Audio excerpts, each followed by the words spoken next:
Good afternoon, everyone. It's really, well, Zina, thank you so much for all the credits. It's quite a challenge to talk after such a smooth talker.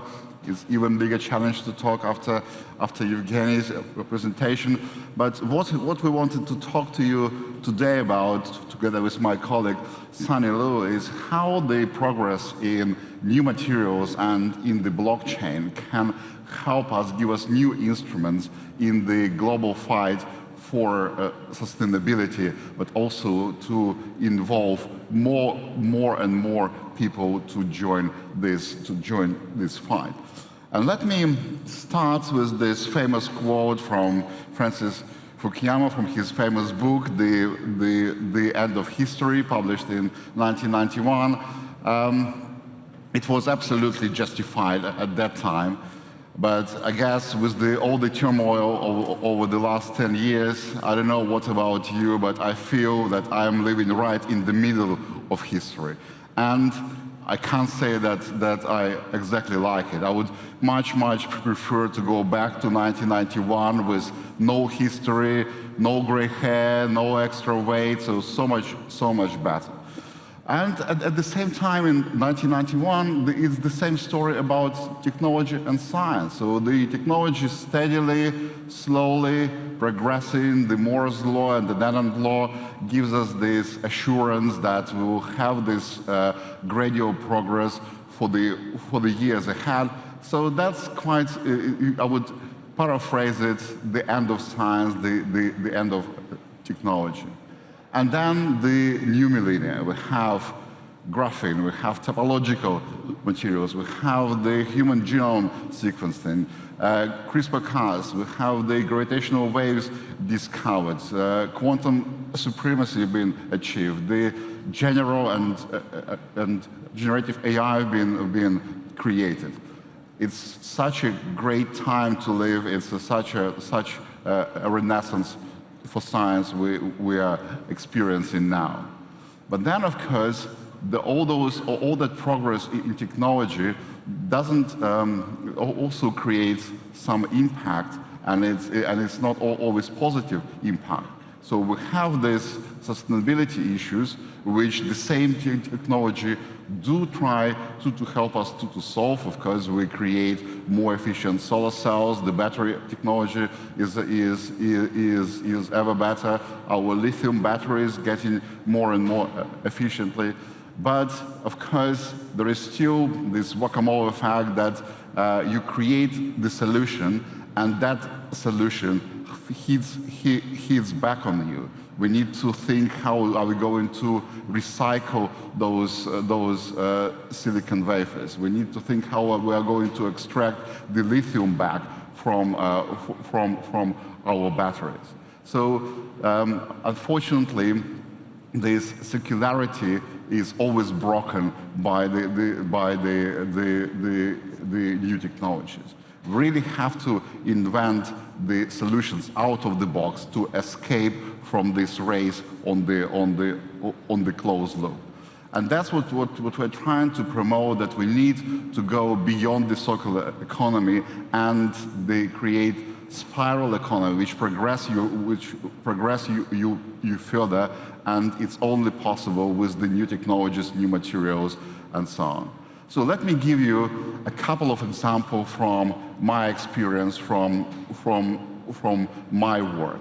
So, of course, one of the big challenges in circular economy is how can we reduce the impact of the greenhouse gases on the atmosphere. These days, we're actively extracting CO2 from the atmosphere, which is already sound like a science fiction, just a huge atmosphere, and we are pumping out the CO2 gas. Of course, it's not very efficient process. You spend a lot of energy to extract it. You hope it's a green energy you're using, so it's quite an elaborative process. And then you basically just pump this CO2 gas down into underground.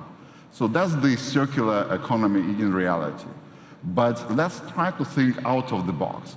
Imagine we can find the catalyst which can split and crack this CO2 and turn it into some useful carbon nanomaterials, for example, carbon nanotubes or graphene.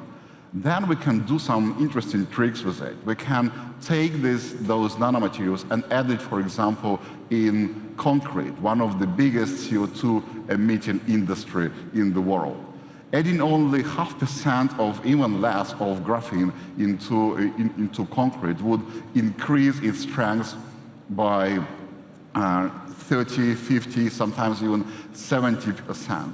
So you add a tiny amount of this product of the CO2 gas extraction, and you reduce the amount of concrete you need to produce by half, or by 50%, let's say. So then you get the total reduction of CO2 which you emit is by far greater. And that's the example of the spiral economy when those new solutions create much bigger impact. Another example I wanted to talk about is the new developments in the materials for electronics. Of course, for many years, the Moore's law and the Denon law were always guaranteeing us that we have the sustainable development of our chips. So sustainable is important here. But then, of course, as our chips become smaller, the electric thickness becomes thinner, the interconnects thinner as well, and then what we get a departure from the Denon scaling, and we're hitting the power wall. Our chips now are as hungry as ever, so the computational industry consumes about 10% of the global electricity production, and this number is likely to increase by another 4% in the next 10 years because of the arrival of AI. It doesn't get circular anymore, so we really have to find some other out-of-the-box solution so to be able to sustain this development.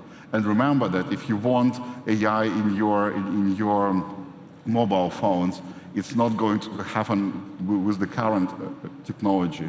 The energy consumption and the overheating would prohibit it to get into your mobile devices. We really need some new solutions. And of course, those solutions, they're coming at a cost. We need to develop them. We need to compute on them. So that produces even more power. So the only solutions which we see are the solutions with the new materials, such as neuromorphic computing, maybe quantum computing, something which we started to work recently, and we see that it's probably one of the closest to the real-life applications are the probabilistic computing. Based on the new principles, those new architectures and new devices would require dramatically less amount of power to produce the same results, especially in such areas as AI.